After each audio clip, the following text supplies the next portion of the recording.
नमस्कार. मोठा जोरदार नमस्कार आहे. मला माहिती आहे,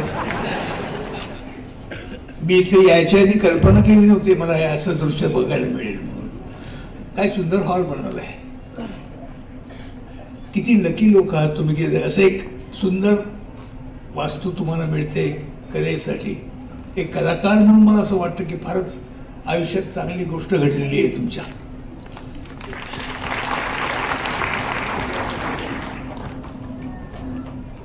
मी बरीच कामं केली, बरेच सत्कार पण झाले माझे, पण आजचा सत्कार काय असा विलक्षण आहे की मी तो विसरू शकत नाही आणि विसरणार नाही कधी. अशा थोर कलावंतांमध्ये माझा सत्कार व्हावा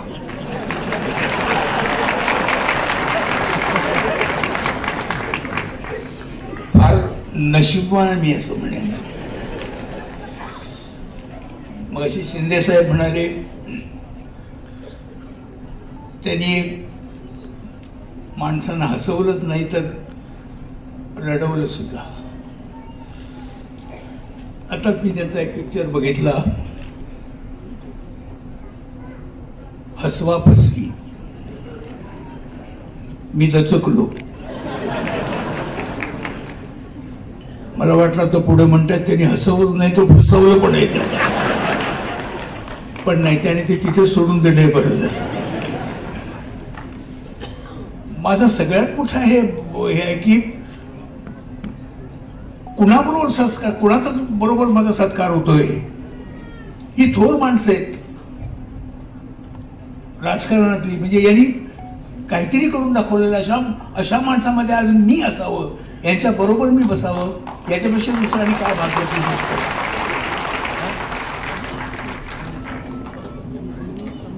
या लोकांनी, तटकरे साहेब म्हणाले मगाशी की आम्ही पण कलावंत आहोत, आम्ही पण हे केलेलं आहे. आणि तुम्ही, म्हणजे मला हे माहिती आहे ना की तुम्ही इतके सगळे थोर कलावंत आहात की त्याच्यापुढे आम्ही काहीच नाही आहोत. काय आमचं एक ठराविक साथ असतो, आम्ही तेवढंच करू शकतो. तेवढ्याच गोष्टीत आम्ही फक्त नाचतो. तुमचं नर्तन कुठून कुठून सुरू आहे, कुठे नाही, काय सांगता.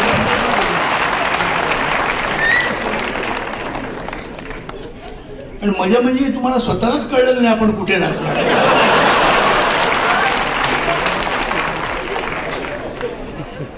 पण नाचा. तुमच्या या नर्तनामुळे निदान महाराष्ट्र तरी ऊर्जितावस्थेला आला. शिंदे साहेबांना मी कित्येक वर्ष आज ओळखतोय. अगदी म्हणजे ते अगदी नवीन नवीन आले तेव्हापासून. पूर्वी ते पोलीस डिपार्टमेंटला होते असं मला वाटतं, तेव्हापासून. आणि तेव्हापासून आमचे ते सांस्कृतिक कार्याचे मंडळाचे मंत्री सुद्धा होते. त्यासाठी त्यांनी आमच्या या मंडळासाठी काय काय करून ठेवलेलं आहे हे कधी कुणी विसरू शकत नाहीये. चांगले दिवस होते त्यावेळेचे आमचे. म्हणजे आता वाईट आहे तसं नाहीये, कारण आपल्याकडे लगेच दुसरा अर्थ काढायची एक सवय असते ना लोकांना. म्हणून मी खरोखरच आनंदात आहे की खरोखरच माझ्या दृष्टीने हा इतका मोठा सत्कार वाटतो मला की असे लोक भेटावे जे इतके वेळ थांबून इतक्या गर्दीने इथे यावे, या मोठ्या लोकांनी इथे जमावं आणि शेवटपर्यंत थांबावं. ही फार मोठी गोष्ट आहे हो.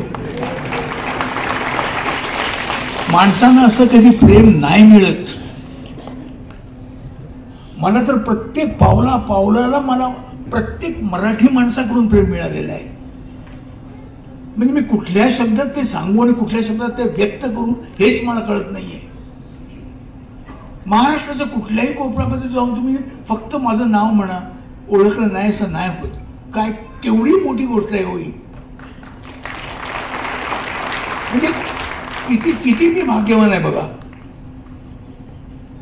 हे असं सगळ्यांच्या आयुष्यात नाही मिळत. मला मिळालं, म्हणजे मिळालं म्हणजे त्यासाठी धडपडी करावीच लागते. खूप धडपड केली आयुष्यात. हे कसं करता येईल, ते कसं करता येईल, ह्याच्यात वेगळेपण कसं देता येईल. आता हे असं केलं, आता आपण दुसऱ्या पद्धतीने करून बघूया. हे चांगलं वाटलं लोकांना, ह्याच्यापेक्षा चांगलं कसं वाटेल, हा कायम विचार मनात ठेवल्यामुळे कदाचित मी या म्हणजे या स्टेपला पोचलो असेल. मी असं म्हणणार नाही की हे माझं यश आहे असं मी कधीच म्हणणार नाही. माणसाचं कधी एकट्याचं यश कधीच नसतं. माणसाबरोबर जे लोक असतात, आजूबाजूला लोक असतात, जे त्यांना समजून घेतात, त्यांना माहीत असतं की हा माणूस काय करतोय, की या माणसाचं काम करण्याची याची काय पद्धत आहे आणि याची काय अति आतमधली ऊर्जा आहे, हे ज्यांना कळतं, अशी माणसं असली तर ती माणसं पुढे जातात. तुम्ही कायम राहिलात माझ्या मागे. मला अतिशय आनंद आहे या गोष्टीचा. आणि राजकारण हा आमचा पंथ नाही. राजकारण माहीत नाही काय येते. राजकारणात मधलं काही समजत नाही. राजकारण कधी केलं नाही, म्हणजे समजतही नाही. आणि माझ्या जे कार्य आहे, माझं कार्य जे चालतं, म्हणजे आपण काय म्हणतो त्याला, कार्य म्हणजे सांस्कृतिक जे कार्य आहे, याच्याही मध्ये मी कधी राजकारण नाही केलं. एक स्ट्रेट, सरळ, साध्या सरळ, एक अतीव इच्छा बाळगणारं की आपण काहीतरी लोकांना द्यायला पाहिजे, काहीतरी लोकांकडून सतत हसत ठेवलं पाहिजे, मला बघितलं तर त्यांचा चेहरा हसरा व्हायला पाहिजे, ही एक अतीव इच्छा असलेला एक मी माणूस आहे. आणि हे मी केलं, पण त्याचं उत्तर तुम्ही दिलंत. त्यामुळे मी तुम्हाला जास्ती महत्त्व देतो. मी कोणीच नाही आहे. मी कितीही काही केलं तरी तुम्ही कसं ते समजून घ्याल आणि तुम्ही कसं ते त्याची पावती द्याल मला, हे मी सांगू शकत नाही कधीच. आणि ती तुम्ही योग्य पावती दिलीत, त्यामुळे माझा असा मला अभिमान वाटतोय की या अशा माणसांच्या लोकांमध्ये मी आहे, या अशा लोकांमध्ये मी वावरतोय, या अशा लोकांमध्ये मी काहीतरी करा दाखवण्याचा प्रयत्न करतोय. चालू आहे, आता वय चाललेलं आहे पुढे, तरी ऊर्जा काही कमी होत नाहीये. आणि ती होऊही नये. कारण काय होतंय, थकतो माणूस, नाही असं नाही, पण आपण थकतो हे कधी स्वतःलाही जाणवून द्यायचं नसतं. अजूनही बघा, हे लोक बघा अजूनही आहेत, दिसत आहेत कुठे चेहऱ्यावरून, थकलेले नाही आहेत, ते अजूनही लढत आहेत आणि ते लढत राहायला पाहिजे. मी आयुष्यभर तेच केलं, एवढंच केलं, मी याच्यापेक्षा जास्ती काही नाही केलं. एक एम ठेवला असा की या दिशेने आपल्याला जायचंय, मग बाकी इकडे तिकडे न बघता एक झापड लावलेलं असतं ना, घोडा असा लावलेला घोडा झापड असतो, तो फक्त असं एकाच रस्त्याने जातो. त्याच रस्त्याने मी सतत गेलो. मी इकडे तिकडे बघितलंच नाही, असं झापडच होतं, काय बघितलंच नाही मी. आणि अशा वेळेला आम्हाला निवेदिताबाई सराफ भेटल्या.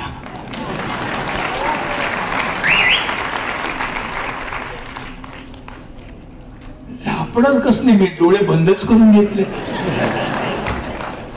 म्हणजे वागण्यामध्ये, एरवी नाही. त्या आहेत म्हणून मी आहे, स्पष्ट सांगतो तुम्हाला. मला कुठल्याही बाजारभावाची पत्ता नाही कसलाच. आटा डाळ काय किती पैशाने मिळते मला माहित नाही, तिला माहिती आहे. फक्त ती आहे म्हणून मी जेवतो. सांगतो जेवतो म्हणजे मला जेवण मिळतं असं नाही मी म्हणत आहे. जेवतो म्हणजे मला मदत एवढी होते. तिचं आयुष्यात, माझ्या आयुष्यातलं फार मोठं कार्य मी काही विसरू शकत नाही कधी. ती सतत माझ्या मागे राहिलेली, सतत माझा अर्धा भाग तिने सगळा सांभाळून घेतलेला आहे. मग त्यामुळे मला घरात काही बघावंच लागत नाही. मी एका दृष्टीने मी सरळ माझ्या दृष्टीने मी पुढे जाऊ शकलो. याबद्दल मी तिचे फार आभार मानतो आणि आयुष्यभर मानतो. सगळ्यांना जशा बायका मिळतात तसं काही नसतं ना. हसण्यासारखं नाही आहे ते. बरे थोडेसे लोक असले जे हसले नाहीत त्यांना पटलं. पण मला आणि जास्ती याच्यावर काही सांगायचं नाही. मला तुमचं हे माझ्यावर असलेलं विलक्षण प्रेम इतकं आवडतंय, इतकं वाटतंय की त्यामुळे मला मिळणारी जी ऊर्जा ही त्याच्यातूनच निर्माण होते आणि त्यामुळेच मला पुढे जाण्यासाठी सारखा म्हणजे हौस होते मला. मला काय कळत नाहीये की मी करत राहतो. अजूनही मी माझी डेली सिरियल करतो सध्या. मी म्हणजे दररोज शूटिंग. आज मी नवी सिरियल झाली माझी अशोक मामा म्हणून टीव्हीवर. तर 27 ऑक्टोबरला सुरू झाली ती. 27 ऑक्टोबरला सुरू झाल्यापासून कालपर्यंत मी दररोज शूटिंग करतोय. हे तुमच्या टाळ्या वाजवल्या ना, हेच त्याला कारण आहे. मी तुम्हाला एवढंच म्हणजे की ह्या ज्या तुम्ही टाळ्या वाजवताय, हे जे हसताय, माझ्याकडे बघताय किंवा माझ्या सिनेमाबद्दल 4 लोकांना बोलताय, अशोक सराफ कोण आहे म्हटल्यावर तुम्हाला लगेच कळतंय. हे आयुष्यभर असंच चालू राहू दे. मी तुमचे खरंच धन्यवाद देतो तुम्हाला. मी तुमचे खरंच आभार मानतो की अशी माणसं भेटली मला, असे कार्यकर्ते एक भेटले, त्याबद्दल मी लकी आहे असं मी म्हणेन. हे असंच चालू राहू दे. थँक्यू. धन्यवाद.